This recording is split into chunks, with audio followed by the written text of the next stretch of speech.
జెన్ జీకి సంబంధించిన మా తమ్ముళ్ళు చెల్లెలందరికీ ఒకసారి గట్టిగా చప్పట్లతో వారికి అభినందనలు చెప్పాలని నేను కోరుతా ఉన్నా.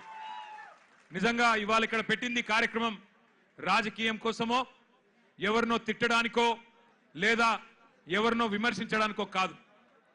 గత 25 రోజులుగా ఢిల్లీలో జరుగుతున్న పరిణామాలు, ఏ నాయకుడు లేడు, ఏ పార్టీ లేదు, ఏ జెండా లేదు, ఏ పెద్ద నాయకుడు అక్కడ లేడు. కానీ ఇవాళ పిల్లలు భారతదేశ వ్యాప్తంగా కదం దొక్కుతా ఉన్నారు.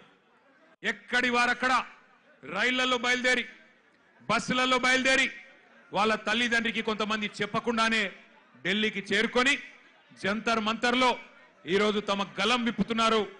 అద్భుతమైన పోరాట పటిమ ప్రదర్శిస్తున్నారు. అవన్నీ చూసిన తర్వాత ఒక ఇద్దరు టీనేజ్ పిల్లల తండ్రిగా, ఒక తండ్రిగా, ఇద్దరు పిల్లల తండ్రిగా, అట్లాగే ఈ భారతదేశ పౌరుడిగా వారి మీద జరుగుతున్న దాడులు, వారి మీద ప్రభుత్వం వ్యవహరిస్తున్న తీరు చూసిన తర్వాత మనసు ఊరుకోక ఉండబట్టలేక నిన్న పొద్దున వరంగల్ పోయేటప్పుడు ఒక నిర్ణయం తీసుకున్నాం. ఏదేమైనా ఈ పిల్లల కోసం ఇలా రాజకీయం లేదు, జెండా లేదు, రాజకీయ ప్రయోజనం ఆశించి కాదు.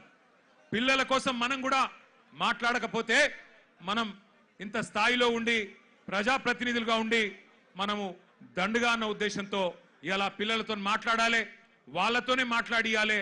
వాళ్ళ ఆక్రోశం, వాళ్ళ ఆవేశం, మరి మనందరం కూడా వారి న్యాయం కోసం చేస్తున్న పోరాటానికి అండగా నిలబడాలన్న ఉద్దేశంతో ఈరోజు నిరసన కార్యక్రమం పెట్టుకున్నాం. మరి ముఖ్యంగా బీఆర్ఎస్ అనే పార్టీ ఆనాడు టీఆర్ఎస్ గా ఉద్భవించినాడు ఉద్యమంలోంచి, ప్రజా ఉద్యమంలోంచి పుట్టుకొచ్చిన పార్టీ. ప్రజలను తెలంగాణ వ్యాప్తంగా డాక్టర్ బాబాసాహెబ్ అంబేద్కర్ గారు చెప్పినట్టుగా బోధించు, సమీకరించు, పోరాడు అనే అంబేద్కర్ తత్వాన్ని జీర్ణించుకొని లక్షల సంఖ్యలో ప్రజల్ని సమీకరిస్తూ తెలంగాణ ఎందుకు కావాలో వారికి బోధిస్తూ, అట్లాగే ఎక్కడ అన్యాయం జరిగినా పోరాటం చేసిన పార్టీ పెద్దలు కేసీఆర్ గారి నాయకత్వంలో అల్టిమేట్ గా ఢిల్లీ మెడలు వంచి తెలంగాణ సాధించిన పార్టీ బీఆర్ఎస్ పార్టీ. అందుకే ఉద్యమంలో పుట్టిన నాయకులుగా, ఉద్యమంలోంచే ప్రజాప్రతినిధులు ప్రభుత్వాన్ని ఏర్పాటు చేసిన వారుగా ఉద్యమాలంటే, ప్రజా ఉద్యమాలంటే మాకు గౌరవం ఉంది.